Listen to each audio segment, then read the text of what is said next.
Waa maxay low iron? Maxaa lagu gartaa calaamadaha low iron-ka? Maxaa sababa low iron-ka? Anemia inaad noqoto ma keeni kartaa? HB-gaagu xoogaa iska normal ah, iron-kaagu low ma noqon kartaa? Calaamadaha low iron-ka lagu garto ma ka mid tahay suuxdin iyo inuu qofku suuxo? Sidaa loola tacaalaa? Sidaa loo diagnose gareeyaa ama loo ogaadaa inay jirto iyo in kale? Maxaa lagu sameeyaa oo lagu ogaadaa diagnostic u ah?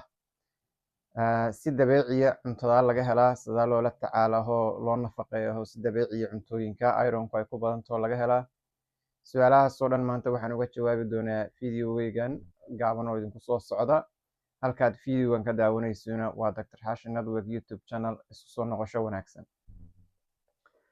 Low iron sideeda waa maado ka mid a maadooyinka jirka bini'aadamka ku jira oo crucial-ka ah oo aad ka muhiim u ah, waxaana aad inay muhiim u noqoto waxyaalaha ugu waaweyn oo ay muhiim u tahay. Waxaa ka mid a iron waa oxygen carrier ama borotiinka loo yaqaano hemoglobin ayaa laga sameeyaa ironta oo ka samaysan. Hemoglobinna waa oxygen carrier. Jirka bini'aadamka oxygentan aan neefsayno oo lungska markuu dhex maro exchangeyo kale uu sii sameeyo. Waxaa viral kasta oo jirka ka mid a oo maskaxdu ay ugu muhiimsan tahay waxa gaarsiiyo oo macnaha oxygenku inay dhiigga raacdo unbaan maqalnaa, laakiin maadada sida oo oxygen carrier ah oo dhiiggaas dhex marsiido jirka intiisa kala gaarsiida waa iron, waa hemoglobin. Marka maxaa dhacayda markii low iron markay noqoto? Borotiinkaas wax uu yaraanayaa oo HB-gaas uu dhacayaa. Markuu dhaco waxaa dhacayda waxyaalihii oxygentu meelihii ay loogu talagalay inay gaarto enough oxygen gaari weyhida, oxygen ku filana gaari weyhida. Meelaha ugu khatarta badan marka oxygen ku filan ay gaari weydana waxaa ka mid a maskaxda. Marka waxyaalaha sababa maxaa ka mid a inay sideedaba ironku ay low noqoto? Waxyaalaha sababa waxaa ka mid a poor diet, inay qofka cuntadiisu aysan fiicnayn ama cunto wuu cunaa laakiin cunto fiican oo iron ku jirto sida red meat-ka iyo qaybaha dambe aan video uga jawaabi doonaa. Cunto fiican oo ironku ay ku jirto ma uu cuno, amase sidiisoo dhanba cuntadiisa xun qofka. Taas marka waa poor diet. Midda labaad oo ugu weyn waa blood loss. Blood loss marka lagu leeyahay waa in dhiigga qofka dhiig badan uu ka baxo. Dhiiggaasu siyaabo kala duwan oo dadka uga baxaa. Mid waa midka oo shil iyo xabad iyo midi iyo waxaas ay qofka ku dhacaan oo la yaqaano. Waxyaalaha ugu weyn oo la arkana markii dhiig badan ka baxo qofku wuu suuxaa wuu dhacaa. Marka taas dhiiga lagu shubaa si loola tacaalo la yaqaanaa. Kaas waa mid inta badan la wada fahansan yahay. Blood loss-ka kale oo inta badan xoogaa trickiga ama aan la fahansanayn waxaa ka mid a midka oo regular-ka oo period-ka loo yaqaano oo gabdhaha childbearing age-ka ah. Macnaha sanad go-aanu ma jiro. Research-yada iyo saynisyada qaar waxay yiraahdaan waa ilaa 15 ilaa 47, qaar waxay yiraahdaan waa ilaa 13 ilaa 50, qaarba wax bay sheegaan. Marka dadkoo dhan isku waqti kumana dhaco, isku waqtina kama dhammaado gabdhahoo dhan.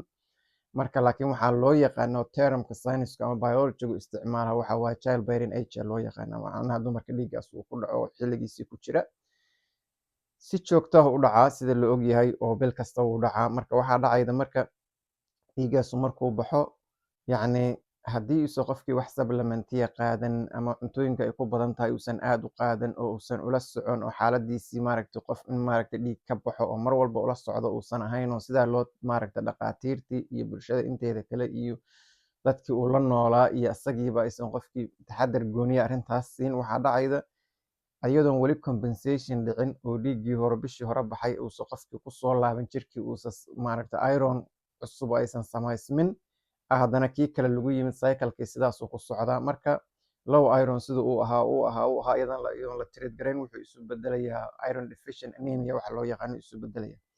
Mararka inta badan aad maqashiin oo lagu leeyahay HB-giisu qofkan low uu noqdo waa maray xaaladdu khatar soo gaartay oo uu laakiin iron ka hor ay soo bilaabatay low soo noqotay. Marka calaamadaha marka dhaca maxaa ka mid oo qofka uu isku garto oo inuu low iron yahay lagu garto maxaa ka mid a?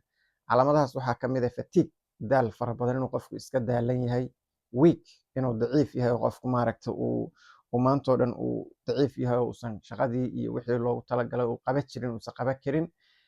Shortness of breath waxa loo yaqaano inuu wax yar hadduu 2 tilaabo qaado inuu neefsanayo inuu soo ordoo kale isku malaynayo. weli qofkii isagoo wadnuhu xanuunayn oo wax dhibaato weyn u jirin uu mar walba uu iska xiiqsan yahay calaamadaha lagu gartay ka mid tahay. Waxaa ka mid a calaamadaheeda light headache, madax xanuun aan darnayn. Waa light headache oo qofka madaxu iska xanuunayo iska joogta ah, laakiin madax xanuun weyn oo marmarka oo daran ma ahan oo qofkii ama uu la seexayo ama uu dhakhtar la aadayo. Inta badan waxaa laga yaabaa inuu qandho-jebis iyo wax iska laqo, laakiin waa wax iska joogta ah. Waa light headache aa la yiraahdaa, macnaha xanuun yar oo meel dheer oo headache. Waxaa ka mid ah dizziness, warwareera ka mid ah inuu qofkii uu wareero oo sidii u joogo jihadii iyo xoogaa ay ka qaldanto, weliba markuu inta istaago uu soco maaga isagoo meel fadhiyay iyo wax yaroo wareer ah oo degdeg ah intuu dareemo haddana iska taga. Waa calaamadaha lagu garto low iron-ka ay ka mid tahay. Hadday xaaladdeedu ay sii adkaato oo ay sii fogaato ay sii socoto wax badan, difficult concentration waxaa ka mid ah inuu qofku xoogaa wax inuu focus gareeyo iyo inuu wax akhriyo iyo inuu xataa ku dhegeysto qofka la hadlo conversationka dhammaysto iyo inay dhibto uu maaragtay isagoo hadda waxaayey uu hadiiba kasii jeesto ka tago wax kala aado. Waxaa la yiraahdaa maaragtay ii sheeg difficult concentration aa la yiraahdaa. Ma focus garey kara waxba qofku.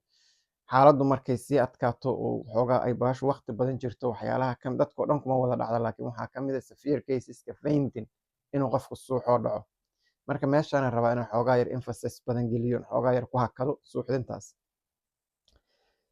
Suuxdintaas haddaad aragto qof bishiiba mar suuxaya oo dumara oo gabar oo dhalinyaro ah ama 2 mar ama mar bishii suuxaya oo meelaha madaarista iyo waa arki jirnay Soomaaliya iyo meelaha kale sida Kenya, Afrikada kale meelaha Soomaalidu weliba aadka ugu badan tahay. Gabar waxaad arkaydaa ama gabdho madarasadii ama iskuulkii 3, 4, 5 hal mar ku wada suuxayda oo weliba xilliyada maaragtay kulaylaha oo kale ku suuxayaan oo haddii Ilaahay kuu roon yahay guriga ku suuxayaan. Haddana intii maaragtay dhiigagii iyo wixii la baari lahaayo investigation lagu samayn lahaa anigu ma fahmayo macnaha healthcare systemka miyaan aan fahansanayn oo waxaanu xanuun jirin inta loo fahansanayn ma dadka xoogaa wax kale ka aaminay oo caafimaadkaba qaybtaas laguma soo darin. Waxaa la samaynayo inta badan aragnaa inuu qofkii biyo lagu rushayhayo, meelo cilaaja la geehayo. Waa sax qofka in la quraan saaro, quraan saarkaas uu ku daawoobo meesha xanuunkii jiray la waafajiyo. Waa sax waa la quraan saaraa qofku markuu jirado, laakiin in meelo cilaaja la geeyo qofkii la ulayo waxbaa ka hadlaya la yiraahdo ruuxaan ahayda la yiraahdo haddii Ilaahay kuu roon yahay biyo lagu shushubo. Taasu macnaha underlying condition xanuunka jira ma ay daaweyhaydo. Xanuunka jira waa xanuun biological oo jiro qofka jirkiisa ka dhex socda oo maaragtay dhiiggaas oo yar weeye. Si kale ood fahmi kartiin haddaan idinkugu soo qaato ii sheeg gabdhaha Soomaaliyeed oo da'daas ama age-gaas Soomaaliya keliya ama Afrika keliya ma joogaan. Kumanaan kun, boqolaal kuna America joogta, Europe joogta, Australia joogta, Canada joogta, meelo kala midoo caalamka ka mida joogaan. Iskuulaadka kuma dhex suuxaan. Haddii Ilaahay kuu roon yahay guryaha kuma dhex dhacdhacaan. Uma badna waa macnaha waa very naadir inaad aragtaa. Marka maxaa dhacay taa isweydii adigu macnaha ruuxaantii Yurubta iyo America ma aadamiya iyo dadkii ishii iyo fiirinayay iyo wixii maaragtay lagugu sheegay. Gabdha sidoo kale markii hore suuxi jiray markay Soomaaliya joogeen oo bishii 2 mar dhici jiray markay Yurub iyo America tageen.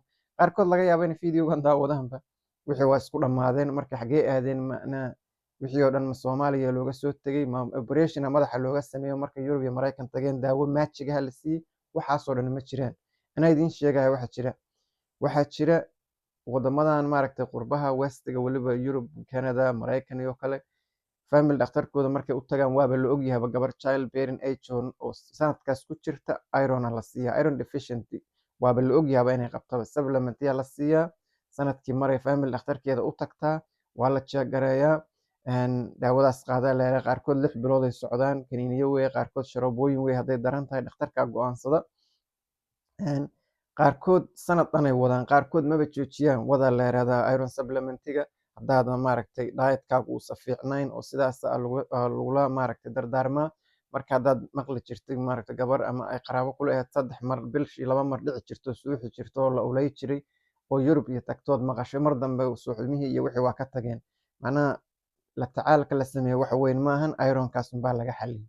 Marka meel kastoo joogtana maaragtay iron supplementigaas iyo daawooyintaas dhakhtarkaagu ku sii karaa haddii Ilaahay kuu roon yahay pharmacist oo haddaan dhakhtar meeshaas joogin oo daawooyinka iyo symptomska iyo waxaas yaqaano waxaan ku takhasusoo yaqaanaa wuu ku sii karaa.